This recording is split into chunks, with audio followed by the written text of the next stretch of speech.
Thank you for watching our video. Please give us a big like, subscribe to our channel for new videos every day with amazing cars. Leave us your opinion in the comment section on the video. Thank you. Generally speaking, it's more fun to drive a slow car fast than a fast car slowly. But after spending a whole day driving Lamborghinis on a frozen lake about 2 hours northeast of Montreal, Quebec, we've had to rethink that. Indeed, driving a Lamborghini Huracán or an Aventador on a frozen lake in Canada or anywhere, honestly, will have you rethinking a lot of things: your financial goals, your aversion to cold, your life choices, the basic tenets of physics. But one thing seems truer than ever as you watch $4.5 million worth of angry-looking carbon fiber and aluminum beasts charging around a curvy path carved into the snow, their bright Skittles-color paints contrasting strikingly against a snowy white backdrop. Rich folks really do have more fun. We were there to participate in Lamborghini's Winter Accademia, a two-day ice driving program which the company has hosted in certain global markets annually since 2012 that highlights the winter-friendliness of Lamborghini's all-wheel drive supercars, an understandably incredulous notion to the uninitiated. And here you thought the upcoming Urus was going to be the winter Lamborghini. Heretofore held in Aspen, Colorado, the North American Winter Accademia was moved this year to this remote, privately owned Canadian property located about 75 miles from Porsche's Camp 4 Canada Winter Driving School, on which we reported last year. Conveniently, the property features a luxurious timber construction boutique hotel and a large lake called Lake Sacacomie that we were told while driving out on it, in an Audi Q7 with 4 cornfed aboard, was covered by a 3-foot thick layer of solid ice, sufficient to hold us and the Lamborghinis and, apparently, the Q7. The Winter Accademia complements the Track Accademia weekend programs that Lamborghini holds at actual racetracks during summer months, when a fishing boat might be bobbing in the waves, and the exact place where I enjoyed a cup or two of hot cocoa on a cushy leather couch inside a tent as large as 2 Winnebagos. This year, Lamborghini brought its 572 horsepower Huracán coupe, the 730 horsepower Aventador S coupe, and the new 639 horsepower Huracán Performante that recently rocketed us from 0 to 60 miles per hour in 2.3 seconds and cornered at 1.11 grams during its first CD road test.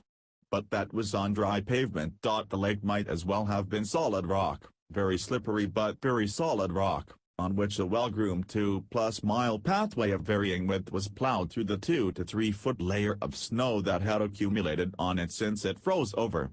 The surface got slightly bumpy in places, but it was still ice, as hard, as slick, and as tricky to traverse as any patch of ice you've ever stumbled across before, only this patch was the size of a lake. Climbing in and out of these frozen lake-hugging supercars is tricky when there's nothing but ice outside the car. We doubt Nancy Kerrigan herself could do so gracefully. How were we going to keep supercars with up to 730 horsepower going the right direction on a surface we could hardly walk across? Well, we couldn't have if not for 2 things: special studded tires and expert guidance from Lamborghini's professional squadra course instructors, who rode shotgun at all times during our multiple 15-minute sessions. Driving out to the first exercise, intended to teach participants to hold aggressive drift angles all the way around the aptly named Power Circle 360, we had no trouble driving the Huracán coupe normally. Once on the circle, we could initiate a drift by stabbing the brakes to transfer the weight forward while simultaneously dialing in opposite lock as the rear end quite quickly swung around. Within a second or two, we were back on the gas and straightening the wheel once again, maintaining the drift with all 4 wheels clawing in the same direction yet continuing to rotate around the circle.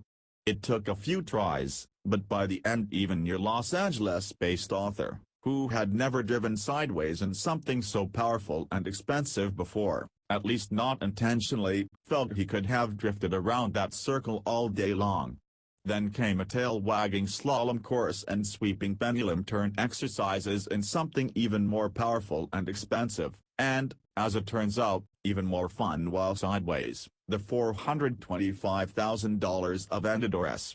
The slalom was relatively easy and got us acclimated to the Aventador's larger-than-life character before we attempted to learn the pendulum turn, aka the Scandinavian flick, in this much wider, much more powerful, much heavier car. What could possibly go wrong?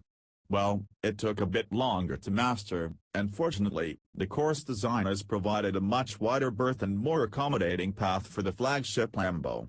But eventually we were flicking the big bull with relative ease, and it was time to move into the much lighter, quicker reacting, track-focused $279,000 Huracán Performante for a few rather clumsy laps of the main track, which put to the test pretty much everything we'd done theretofore.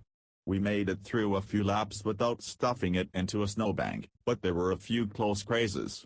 More practice required. After gourmet videos off the ice at a nearby clubhouse, we were back in the Huracán coupes, learning to swing the tail right, then left, then right again on an hourglass-shaped figure-8 course. Nailed it. For anyone wondering what happens in the event that a driver loses control and plows into a snowbank, apparently Lamborghini has thought of this, too, so the answer is not much. As it turns out, snowbanks are softer than those made of dirt and rock.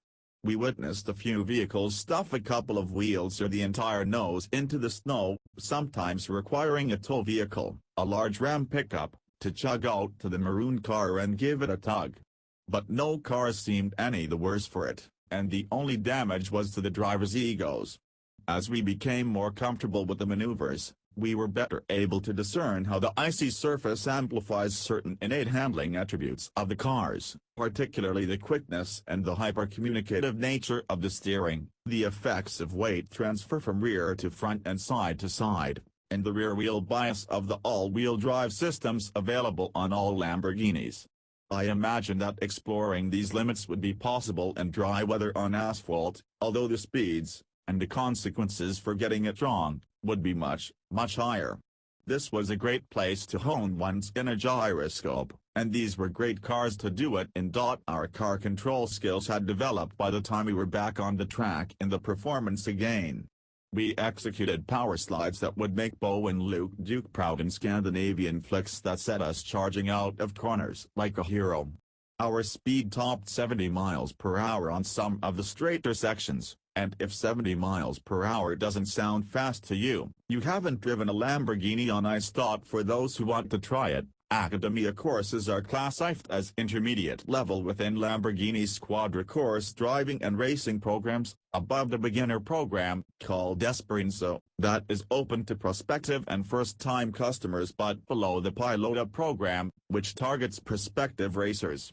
As such, both the Winter and Track Accademia programs are offered only to current Lamborghini owners who have already completed an Esperanza event and are willing to shell out $9,500 for the two-day program. That sum doesn't include airfare but, this year, included a morning of dog sledding on the departure day. Spouses were welcome but couldn't drive unless they were also registered as participants. With only a couple dozen total attendees each year, the Winter Accademia is both exclusive and popular enough to have a waiting list. And after completing it ourselves, we can understand why. Thank you for watching our video. Please give us a big like, subscribe to our channel for new videos every day with amazing cars. Leave us your opinion in the comment section on the video. Thank you.